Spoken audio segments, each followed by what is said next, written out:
Woof, the sun. Oh, damn it. All right, morning and welcome to another video. It is Saturday morning, it is 8:36 a.m. and I'm going to another car meet. This is not a car meet video, that's going to be a different one.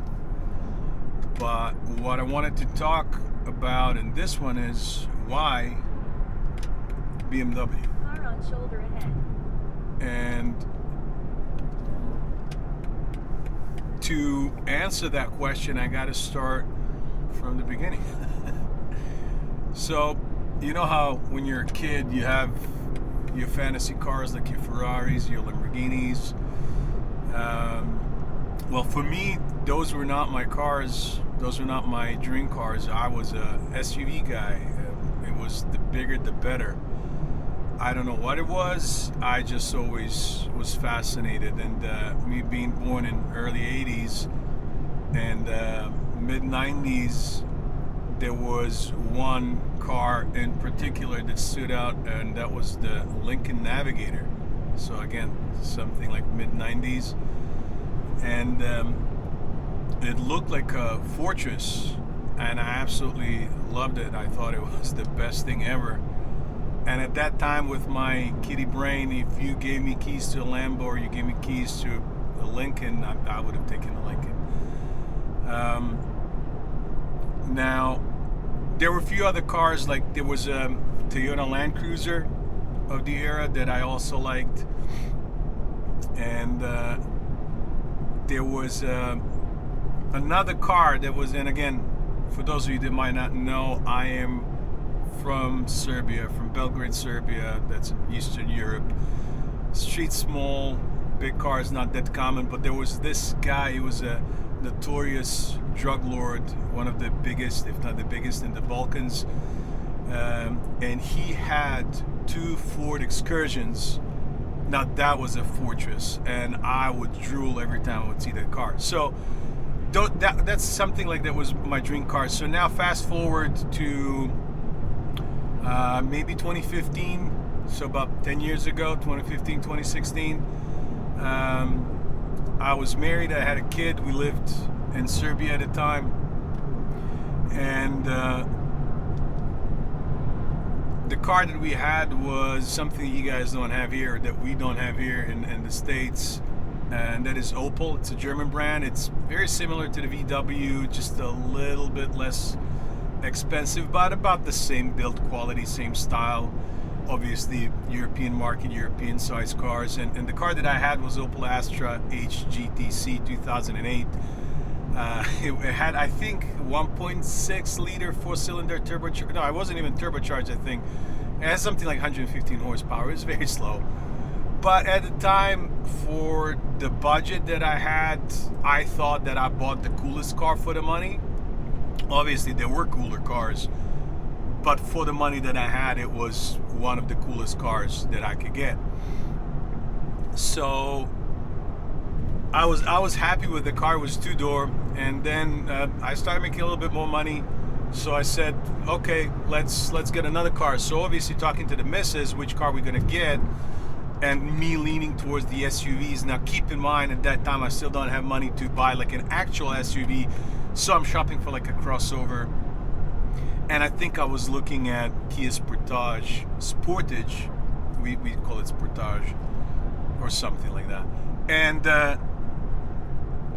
that was something that was within the budget, and I still like the design of that one. That was about 2015 model, maybe a little bit older.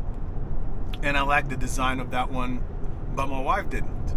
So then I would bring up something else, and she was like, no. Then she would say, what about, she liked some Hyundai SUV or, again, crossover, and I absolutely hated it. So what are we going to do?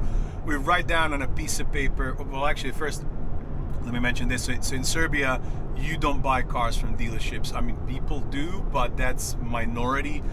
Vast majority of car sales, used car sales, are happening online. There's a website called POV Automobili, and that website is where you do your shopping. Everybody puts their cars for sale there, and every sale is a private sale. I did go to some dealerships because they happen to have models from time to time that I liked, but check the car and car vertical, and the mileage shows on the odometer 150,000 kilometers, where in reality last check was like 5 years before, and it was clocked at 180, so meaning they reduced the odometer quite a bit.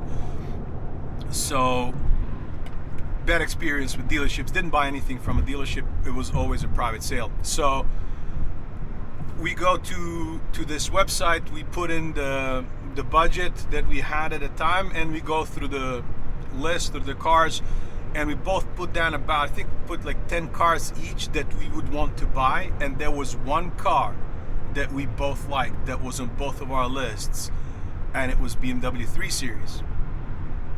And this was the F30 chassis, so I ended up getting a red, a red 320D 2015 Sport package. So this was not M Sport, it was just Sport. So it had the inside, it had Alcantara seats, sport seats, but outside it was just business package or whatever they called it, urban, I don't remember. But for me that was like wow. And I still love SUVs, but we're buying a BMW because we're compromising. So I started driving that BMW. The car was sitting very low for your everyday car, compared to your everyday car, and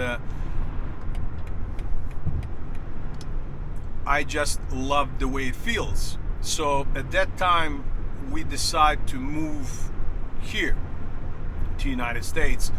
So I go out and I was looking for the apartment, I was looking for the cars to buy here, and I remember I rented Toyota Highlander to help me go around, and obviously that was the car that I was contemplating of leasing.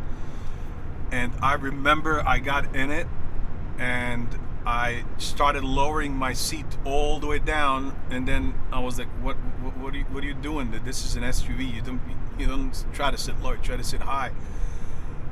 So I kind of find the middle ground and start driving it, and then in the turns your butt slides left to right in the seat. There's nothing holding you. There's a lot of body roll, and that's when I realized that BMW ruined me. I did not like sitting high. I wanted to sit as close to the ground as I can. So we lived here about 7 months or so. We moved back to Serbia. When we moved back to Serbia, we needed to buy another car because obviously the 3 Series was sold after like 3 months or something.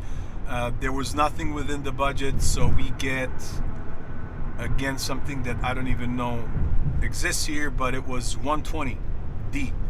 Let me explain about the D. Back in the day when gas was very expensive, diesel was cheap, a lot of people were buying diesels. And then fast forward to today, people are still buying diesels, but I don't understand why, because the fuel consumption is on par between modern diesel and modern gas cars. Not to mention the fact that now diesel is more expensive, so you end up paying maybe the same, maybe more to run a diesel. Only thing is, it sounds like crap. Like it really, like that idle sounding like a tractor. So when I was buying cars at that period in Serbia, I would filter for a petrol, and you cannot find anything. And the ones that you do find have like 200,000 kilometers. That's like what, I don't know, like 150,000 miles, just guessing here. And or have bad history, they were accidents. So, but diesels pick and choose. So I bought diesels every time. But again, like you could not find a petrol or a gas powered car. So that was 120D. It was manual, and we both loved it. Then COVID happened, and another 320D popped up. I got that one, kept it for about 3 months. Then another 420D popped up, and it was that beautiful blue, with an M Sport package. It was, I think, 2015. I absolutely loved it. That car, oh my god, it was a Grand Coupe. So I got that car, and shortly after we moved here, and then I had a brief history with V8s, and I absolutely loved the V8. I loved my Challenger and my Charger. However, the sitting position, the driving position, the performance that comes out of this car in particular just blows my mind.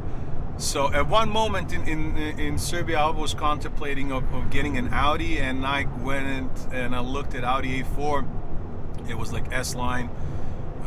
It wasn't S, it was like a regular A4, but just had like the S line package, I guess. And I remember I got in it, and I tried to push the seat lower, and the guy that owned the car was saying like, yeah, it doesn't go lower than that. So BMW ruined me for other cars. Every other car that I had, I compared to the BMW. So one of the criteria for me for purchasing car that I had after BMWs was, can I do this? Wheels on the steering wheel, elbows rested. This, here. And if I couldn't do that in a car, I'm not gonna buy the car. And again, like I said, when I had that first 3 Series, I remember I went to buy, or to look at buying, Ford Expedition. I couldn't rest my elbow on the window and hold the wheel. That's how far this was. I don't know if you can call me a big guy. I'm 6 feet, about 210 at the moment. So I'm not small, but that was definitely built for somebody much bigger than me. So yeah, like I said, this guy here ruined me. So if we're ever gonna get something else other than BMW, obviously my wife drives a BMW as well. If we're ever gonna get something else, I don't know. I do love Mustangs, and I almost pulled the trigger on the Mustang, but I preferred the performance out of this one, and the fact that it holds value a lot better. So at some moment, I would like to get the Mustang, a V8, needless to say. But when and if, I don't know. Right now, we're planning on getting some goodies for this one, and we are in the works, or basically we're waiting for the parts.